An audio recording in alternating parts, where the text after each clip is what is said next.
你知道吗？有超过一半的高血压患者自己都不知道自己有血压过高。朋友们，你有没有发现，很多明明规律运动、饮食清爽、看起来很健康的人，竟然也可能默默中标？小豪他才40岁出头，每周跑步3次，饮食清淡又健康，体态看起来很标准。结果呢，连续几周来头痛，一量血压、收缩压150，舒张压90毫米汞柱。小豪整个人愣住了，医师，我怎么可能也高血压？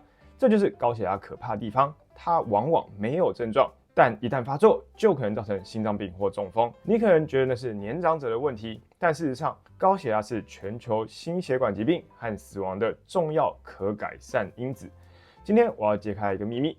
很多高血压透过生活方式的调整就能有效改善。接下来我会带你拆解10个有科学实证、真正有效的天然降血压策略，让你看完就能开始行动。另外，最新的治疗指引已经悄悄的改写诊断标准，你可能比自己想的更接近高血压，所以一定要看到最后哦。嗨，大家好，欢迎来到宽宽医师的频道，我是肾脏科宽宽医师，一起关心你我肾脏的健康。我一直强调极简护肾，护肾并不复杂，我们不需要依赖神奇的产品或繁琐的疗法，只要简单的改变一些生活习惯，就能守护肾脏健康。点击说明栏下载护肾手册，用最简单的方法让肾脏更健康。第一，德叔饮食 （Dash Diet）。我们先从最基本却也最强大的武器饮食开始谈起。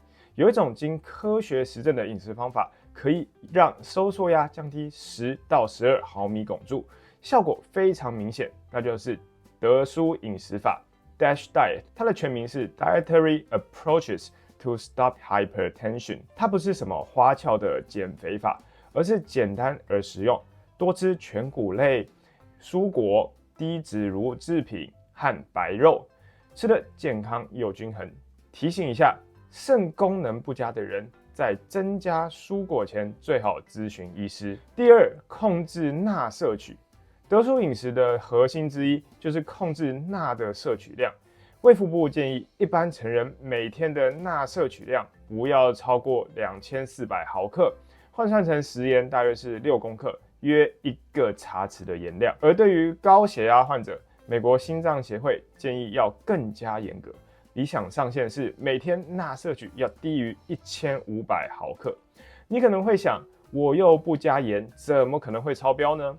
其实很多人像小豪一样，只注意桌上的盐罐，却忽略了隐形盐陷阱，像是加工食品、腌制品、调理包及外食。举例来说，一份火腿肉片约50公克，就含500毫克的钠，轻松就占掉一整天钠摄取量的1/3。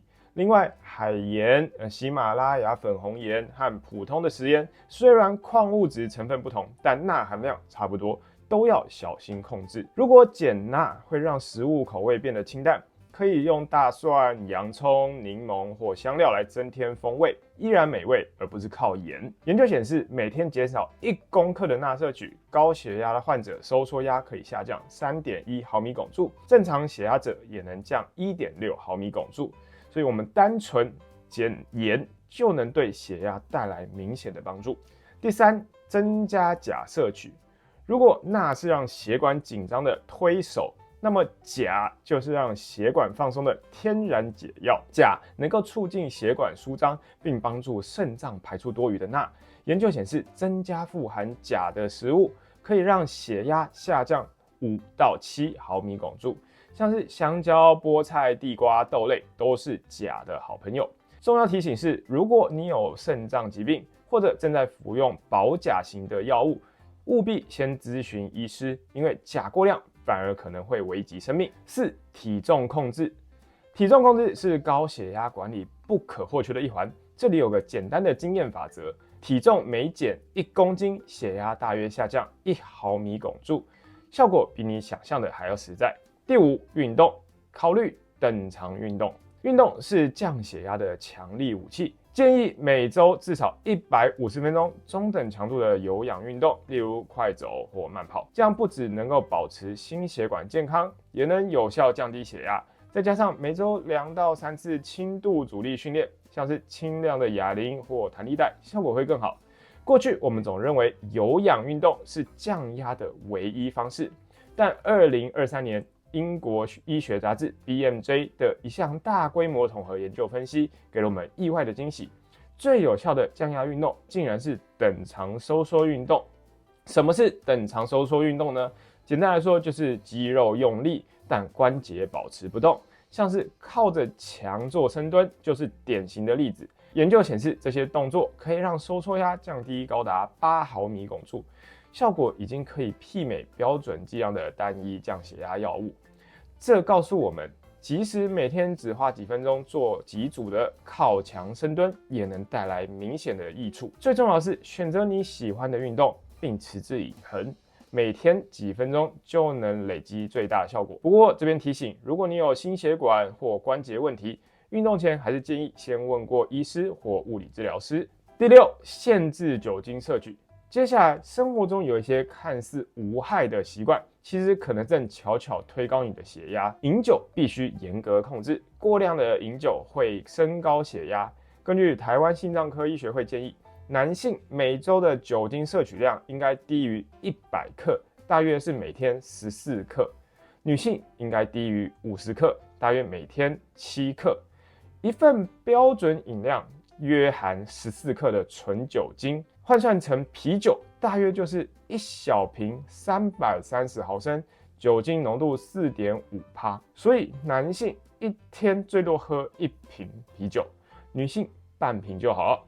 如果你本来就不喝酒，千万不要为了健康而开始饮酒。另外，大量饮酒 （binge drinking） 通常是指男性一次饮酒超过5个标准饮料，女性超过4个标准饮料，一定要避免，它会显著升高血压，增加中风的风险。第七，戒烟。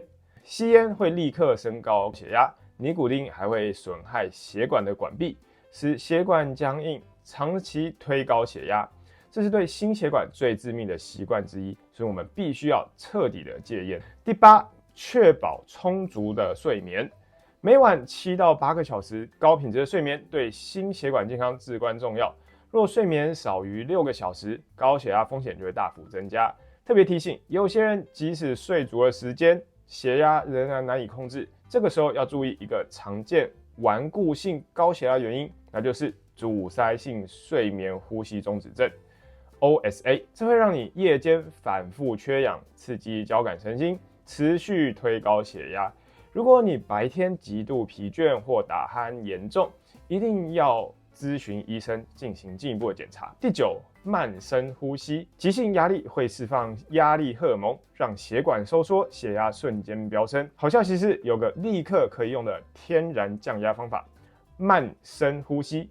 这个做法很简单，我们先深长缓慢的吸气，约4秒，屏住呼吸4秒。再慢慢呼出约8秒钟，每天坚持大约5到10分钟，就能有效放松血管，降低心率。另外，太极、瑜伽这类神经运动训练也经证实可以帮助降低血压。第10，健康的压力应对。面对慢性压力，我们要用健康的方式应对，而不是透过暴饮暴食或过量饮酒来麻痹自己。如果有人对你过度的要求，也要学会勇敢说不。过去30几年来，医界一直以收缩压140、舒张压90毫米汞柱作为高血压的诊断与治疗目标，但最新的科学证据已经彻底改变这个教条。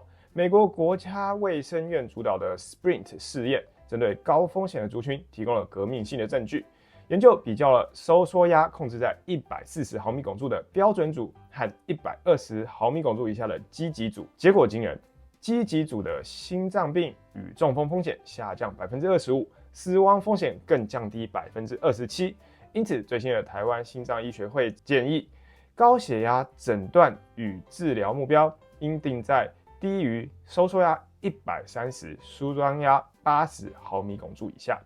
对于亚洲人尤其重要，因为相同血压的水平下，我们的心血管风险通常比西方人高，所以要更积极控制血压。